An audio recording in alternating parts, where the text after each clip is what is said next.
Belki sahnedeydik ama aynı zamanda sahada sevgili Ramazan Bozkurt, sevgili Merve Güneş ve sevgili Burç Tunçer de sahada sizlerle birlikte hem çadırlarda hem de ağırladınız. İlk kez gelmiştik Ankara'ya ama bundan sonra hep gelmeyi diliyoruz. Sizinle gittiğimiz her yere Teknofest'te bekliyoruz. 7'den 70'e bir Teknofest kuşağı olun.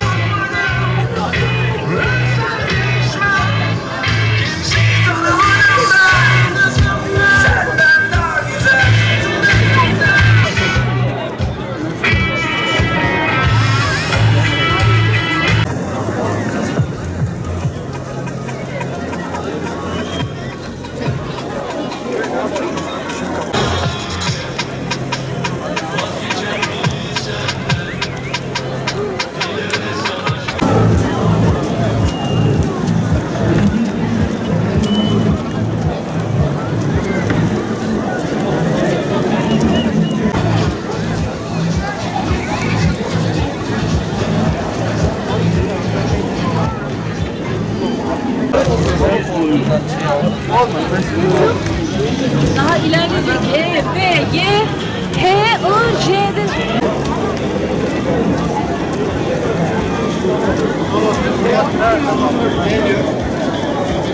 Arda da gelmiş.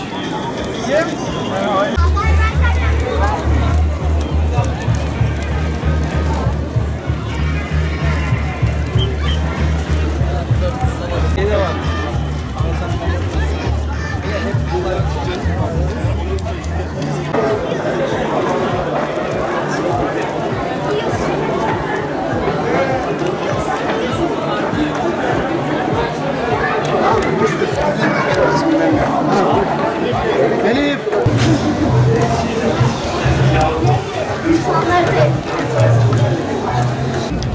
Hüdapar Ankara Gençlik Kolları olarak ilki 5 yıl önce düzenlenen, şu an Ankara'da düzenlenen Uzay Havacılık Teknoloji Festivali, aynı zamanda geleceğe basamak olan Teknofest'te gençlerle bir araya geldik.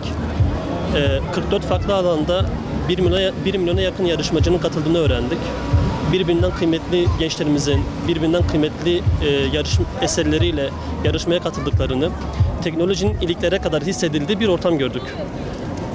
Yıllardır ülkemiz gençlerine yapamazlar, başaramazlar diyenlerin, Batı taklitçiliğiyle sınırlı kalmamızı isteyenlerin, dış ülkelere bağımlı olmamızı isteyenlerin hazmetmediği bir ortamda bulunuyoruz. Ama elhamdülillah biz bu ortamdan mutluluk duyuyoruz, sevinç duyuyoruz ve bu ortamların sayısının da kat be kat arttırılması gerektiğini düşünüyoruz. Şunu da biliyoruz ki bir ülkenin bağımsızlığı o ülkenin üretimiyle doğru orantılıdır. Ülkenin üretimi arttıkça, ülkenin dışa bağımlılığı azaldıkça siz bağımsızlığınızı perçinlemiş oluyorsunuz. Ve bu festivaller de geleceğe umut aşılayan, geleceğe adım adım yürüyen gençlerimizin aşkla, şevkle, heyecanla beklediği, katılmak istediği ortamlar. Bu festivallerin bu açıdan da artırılması gerektiğini düşünüyoruz. Şunu da gördük ki gençlerimizden yarışmaya katılan gençlerimizin maddi açıdan sıkıntılar yaşadığını gördük. Projelerin desteklenmesi gerektiğini gördük.